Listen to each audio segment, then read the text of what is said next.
अयोध्या में भगवान राम से 15वीं पीढ़ी बाद ध्रुव संधि नाम के राजा हुए। उनकी 2 स्त्रियां थीं। पटमहिषी थी कलिंग राज वीरसेन की पुत्री मनोरमा, और छोटी रानी थी उज्जैनी नरेश युधाजित की पुत्री लीलावती। मनोरमा के पुत्र हुए सुदर्शन और छोटी रानी लीलावती के शत्रुजित। महाराज की दोनों पर ही समान दृष्टि थी। दोनों राजपुत्रों का समान रूप से लालन पालन होने लगा।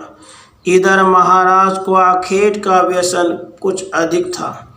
एक दिन वे शिकार में एक सिंह के साथ भिड़ गए, जिसमें सिंह के साथ स्वयं भी स्वर्गगामी हो गए।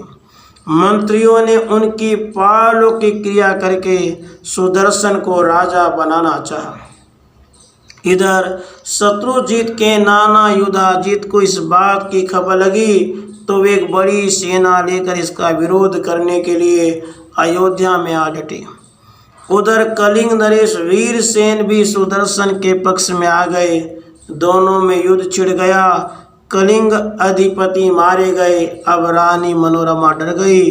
वह सुदर्शन को लेकर एक धाय तथा महामंत्री विद्दल के साथ भागकर महर्षि भरद्वाज के आश्रम में प्रयाग पहुंच गई। युधाजित ने अयोध्या के सिंहासन पर शत्रुजीत को अभिषिक्त किया और सुदर्शन को मारने के लिए वे भरद्वाज के आश्रम पर पहुँचे, पर मुनि के भय से वहाँ से उन्हें भागना पड़ा। एक दिन भरद्वाज के शिष्यगण महामंत्री के संबंध में कुछ बातें कर रहे थे। कुछ ने कहा कि विद्दल क्लीब अर्थात नपुंसक है। दूसरे ने भी कहा यह सर्वथा क्लीब है। सुदर्शन भी बालक ही था। उसने बार बार उसके मुंह से क्लीब क्लीब सुना तो स्वयं भी क्ली क्ली करने लगा। पूर्व पुण्य के कारण वह काली बीज के रूप में अभ्यास में परिणत हो गया।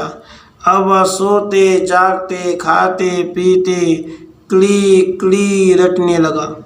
इधर महर्षि ने उसके क्षत्रिय उचित संस्कार आदि भी कर दिए और थोड़े ही दिनों में वह भगवती तथा ऋषि की कृपा से शस्त्र अस्त्र आदि विद्याओं में अत्यंत निपुण हो गया। एक दिन वन में खेलने के समय उसे देवी की दया से अक्षय तुणीर तथा दिव्य धनुष भी पड़ा मिल गया। अब सुदर्शन भगवती कृपा से पूर्ण शक्ति संपन्न हो गया। इधर काशी में उस समय राजा सुबाहु राज्य करते थे। उनकी कन्या शशिकला बड़ी विदुषी तथा देवी भक्ता थी। भगवती ने उसे स्वप्न में आज्ञा दी कि तू सुदर्शन को अपने पति रूप में वरण कर ले, वह तेरी समस्त कामनाओं को पूर्ण करेगा।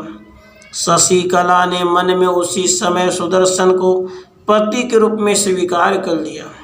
प्रातःकाल उसने अपना निश्चय माता पिता को सुनाया। पिता ने लड़की को जोरों से डांटा और एक असहाय वनवासी के साथ संबंध जोड़ने में अपना अपमान समझा। उन्होंने अपनी कन्या के स्वयंवर की तैयारी आरंभ की। उन्होंने उस स्वयंवर में सुदर्शन को आमंत्रित भी नहीं किया, पर शशिकला भी अपने मार्ग पर दृढ़ थी।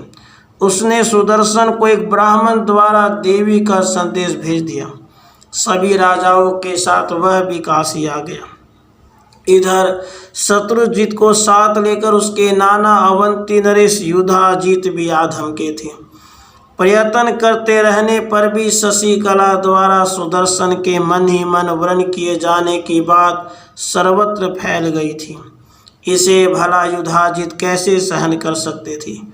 उन्होंने सुबाहु को बुलाकर जवाब तलब किया।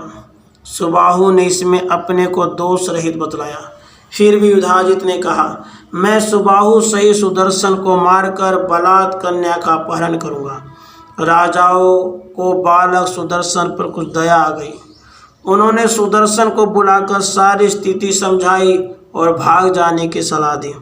सुदर्शन ने कहा, यद्यपि न मेरा कोई सहायक है और न मेरी कोई सेना ही है, फिर भी मैं भगवती के स्वप्नगत आदेशानुसार ही यहाँ स्वयंवर देखने आया हूँ। मुझे पूर्ण विश्वास है वे मेरी रक्षा करेंगे।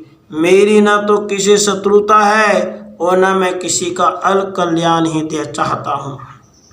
अब प्रातःकाल स्वयंवर प्रांगण में राजा लोग सज धज कर आ बैठे तो सुबाहु ने शशिकला से स्वयंवर में जाने के लिए कहा, पर उसने राजाओं के सामने होना सर्वथा अस्वीकार कर दिया। सुबाहु ने राजाओं के अपमान तथा उनके द्वारा उपस्थित होने वाले भय की बात कही। शशिकला बोली, यदि तुम सर्वथा कायर ही हो तो तुम मुझे सुदर्शन के हवाले करके नगर से बाहर छोड़ जाओ। कोई दूसरा रास्ता भी नहीं था, इसलिए सुबाहु ने राजाओं से तो कह दिया कि आप लोग कल स्वयंवर में आएंगे, आज शशिकला नहीं आएगी।